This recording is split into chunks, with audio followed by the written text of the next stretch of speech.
Self में हम फिर एक बार आप सभी को रिचार्ज करने आ गए हैं। इस नए साल में नए नए होप्स, नए नए अनुभव और अच्छे नए कर्म करने की प्रेरणा लेकर आए हैं। अगर चाहते हैं कि खुदा मिले तो वही करें जिससे दुआ मिले, क्योंकि खुदा और दुआ अच्छे कर्मों से ही मिलते हैं। जीतने वालों के सिर्फ शब्द नहीं परंतु कर्म शब्दों से बड़े होते हैं। इसलिए कहा जाता है कि कर्म की गठरी लाद के जग में फिरे इंसान, जैसा करे वैसा भरे, यही है विधि का विधान। आज का हमारा विषय है कर्मों की गुह्य गति। हमारे सामने आ रही है भाईंदर से ब्रह्मा कुमारी भगवती बहन। ओम शांति। आज का विषय है कर्मों की गुह्य गति। इस संसार में मनुष्य अपने जीवन में जो कुछ भी प्राप्त करता है वो अपने कर्मों के हिसाब से प्राप्त करता है। इसीलिए कर्मों की गति को अति गुह्य कहा गया है। वास्तव में कर्म कितने प्रकार के हैं? देखा गया है कि संसार में कर्म को 4 प्रकार में दर्शाया गया है।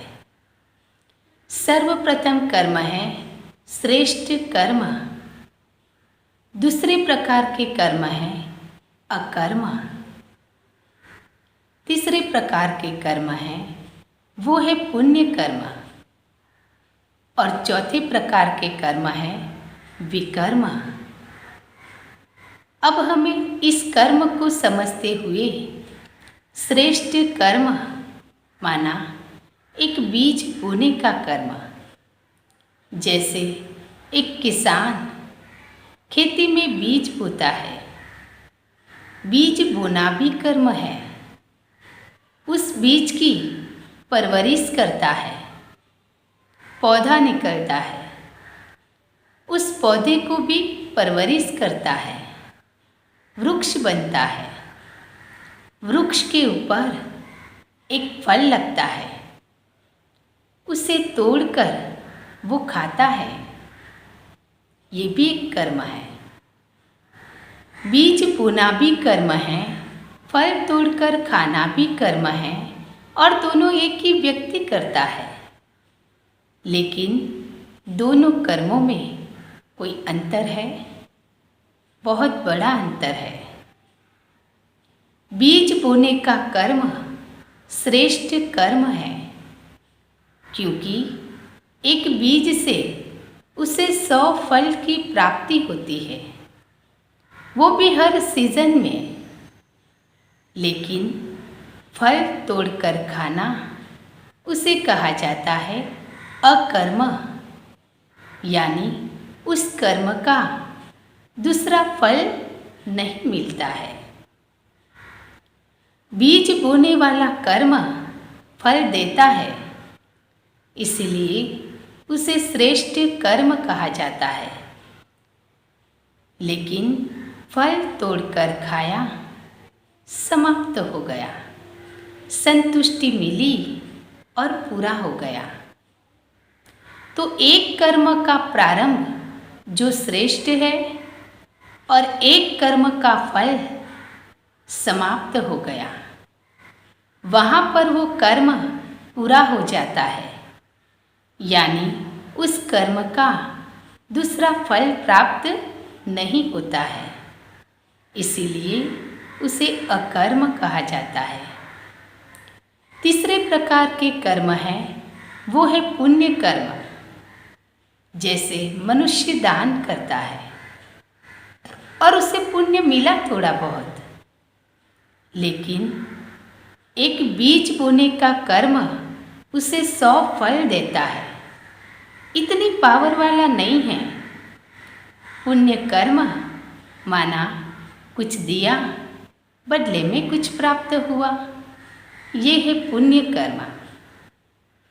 और चौथे प्रकार के कर्म है विकर्म।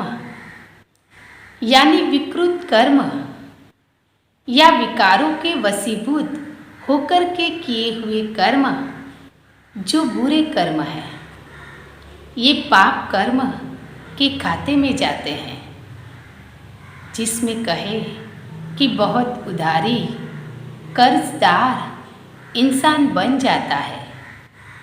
ये विकृत कर्म है, विकारों के वशीभूत होकर के किए हुए कर्म हैं, इसलिए उसे विकर्म कहा जाता है। तो ये 4 प्रकार के कर्म इस संसार में होते हैं, लेकिन कर्म सिद्धांत में अगर देखा जाए तो कर्म सिद्धांत क्या है? तो कर्म सिद्धांत को 3 वाक्यों में स्पष्ट किया है। जो करेगा सो पाएगा, जैसा करेगा वैसा पाएगा, और जितना करेगा उतना पाएगा। ये है कर्म सिद्धांत। और इसी सिद्धांत के हिसाब से मनुष्य आत्माएं इस जीवन को जीती है, और हर एक कर्म की अपनी एक प्रतिक्रिया होती है। उस प्रतिक्रिया के अनुसार उसे फल प्राप्त होता है। आज हर एक मनुष्य की इच्छा होती है कि मेरे जीवन में ये भी हो वो भी हो, लेकिन तुमने किया ही नहीं है तो कहाँ से मिलेगा? कई बार वो भगवान से भी शिकायत करता है कि मेरे पड़ोसी को इतना दिया और मुझे क्यों नहीं दिया? तुमने उतना ही किया है तो उतना ही मिलेगा। पर जो व्यक्ति इस कर्म सिद्धांत को समझ लेता है, वो कम से कम अपने आगे के जीवन में इस प्रकार के कर्म करना आरंभ करता है और अपने आगे के जीवनों को संवार लेता है। तो कर्म सिद्धांत में अगर देखा जाए तो कौन सी बातों का ध्यान रखना होता है? तो जैसे एक किसान खेती बाड़ी में बीज बोता है, उससे पहले कई बातों का ध्यान रखता है। उतना ज्ञान उसमें भी है। ऐसे हमें भी अपने जीवन में कर्मों के बीज बोने से पहले जीवन की धरनी का ध्यान रखना आवश्यक है। जैसे जमीन में बीज बोने से पहले जमीन की क्वालिटी को भी देखा जाता है, ऐसे हमें भी अपने जीवन में कर्मों के बीज बोने से पहले जीवन रूपी धरनी को अच्छा बनाना है। जीवन की धरनी को श्रेष्ठ बनाना माना चरित्रवान जीवन रूपी धरनी। दूसरा, उसमें बीज भी अच्छे विचारों के बोए। अच्छे विचारों के बोए हुए बीज अच्छे फल की प्राप्ति कराता है और उसमें अच्छे फल लगते हैं। तीसरा, उसमें खाद भी डालनी चाहिए। तो जीवन में संयम और नियम की खाद डालनी चाहिए। जितना संयम से जीवन जिएंगे, नियम से जीवन जिएंगे, उतना धरनी में बीज विकसित होता है। अब उसे धूप कितनी देनी है, ये भी किसान ध्यान रखता है। तो धूप है परमात्मा की याद की शक्ति की धूप। निरंतर ईश्वर की याद में किए हुए कर्म, उस कर्म में ईश्वर की शक्ति की धूप प्राप्त होती है। अब उसे जल भी देना है, जल से उसे सिंचना भी है। तो ज्ञान अमृत है। ज्ञान अमृत से नित्य उसे सींचते चलो।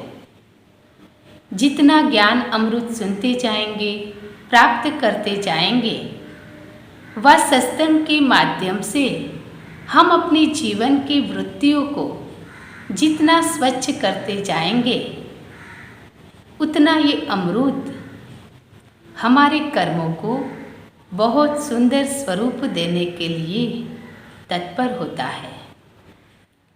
अब उसे वायु भी अच्छी चाहिए, तो वायु कौन सी है? तो घर का माहौल ये वायु का काम करता है।